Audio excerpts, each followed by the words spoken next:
بسم اللہ الرحمن الرحیم۔ فتح محض ہتھیاروں ہی پہ نہیں، نصرت الہی پہ موقوف ہوتی ہے۔ درخت فضا کو پاک کرتے ہیں، دل کو بھی کرتے ہیں۔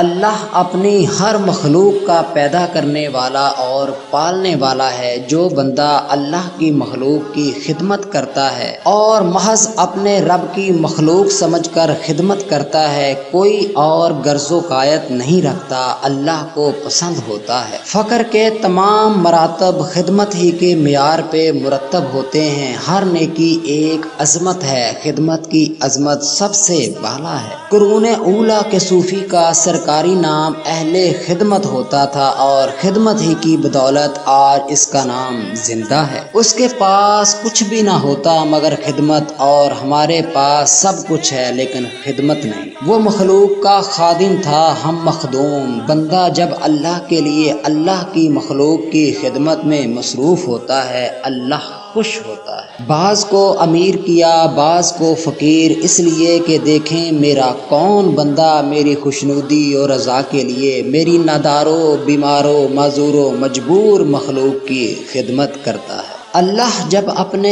کسی مقبول بندے پہ اپنی رحمت نازل فرماتے ہیں تو اس سے وہ چیزیں جو اللہ کو پسند نہیں ہوتی واپس لے لیتے ہیں، اور اسے اس میں لذت محسوس ہوتی ہے، اگرچہ دیکھنے والے کو نہیں۔ ہر بندہ کہتا ہے یہ میرا مال ہے، یہ میرا مکان ہے، یہ میری زمین ہے، یہ میری جائیداد ہے، حالانکہ یہ چیزیں تو درکنار، بندے کو اپنے جسم کے کسی حصہ پہ بھی کوئی اختیار نہیں۔ تمام چیزیں اللہ کی ہیں، کسی بھی چیز پہ کسی کا کوئی دعویٰ نہیں، جسے جو چاہے دے اور جس سے جو چاہے لے، کسی کو بھی دم مارنے کی جرت نہیں۔